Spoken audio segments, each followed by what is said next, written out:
Kjo është një profeci që u përmbush me ardhjen e parë të Jezus Krishtit. Shprehja një degës do të dalë nga trungu i Isaias tregon jo vetëm se Jezusi është pasardhësi i Davidit, por edhe se ai është mbreti i vërtet i premtuar nga Perëndia.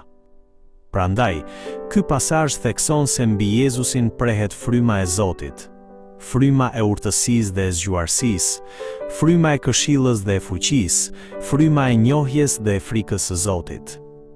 Për këtë arsye, ai është mbreti që gjykon me drejtësi të përsosur.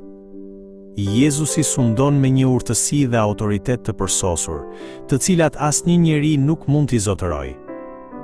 Besimtari është ai që e ka pranuar këtë Jezus si mbretin dhe sundimtarin e jetës së tij. Prandaj, i krishteri është ai që e njeh Jezusin si Zotin e jetës së vet, i bindet vullnetit të tij dhe jeton sipas tij. Ashtu si Jezusi e nderoi dhe e druajti Atin, edhe ne duhet ta druajmë Krishtin, duke jetuar në bindje dhe në nështrim ndaj tij. Isaia profetizon se aty ku sundon Mesia do të mbretëroj paqja e vërtet. Kjo paqe lidhet me fjalët. Vendi do të mbushet me njohurinë e Zotit. Kjo njohje nuk është thjesht një kuptim intelektual, por një jetë që karakterizohet nga frika e Zotit. Libri i fjalëve të urta thot: Frika e Zotit është fillimi i njohjes. Ai që e njeh me të vërtet Perëndin e druhet atij. Kjo frikë nuk është një ndjenjë thjesht tmerri, por një qëndrim zemre që lind kur njeriu e kupton mëkatshmërinë e vet përpara Perëndisë së Shenjtë. Kjo u pa qartë pas zbritjes së frymës së Shenjtë në ditën e rrëshajve.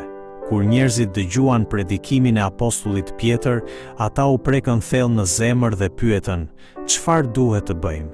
Atëherë Pjetri u përgjigj: "Pendohuni dhe secili nga ju le të pagëzohet në emër të Jezu Krishtit për faljen e mëkateve." Vepra e frymës së Shenjtë, e cila i bën njerëzit të kuptojnë mëkatin e tyre dhe i çon në pendim, është fryti i njohjes së vërtetë të Perëndisë.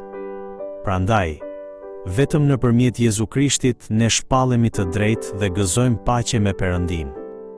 Sundimi i Mesisë është një sundim paqeje, sepse nëpërmjet njohjes së Perëndisë, ai i çon mëkatarët në pendim dhe i pajton ata me Perëndin.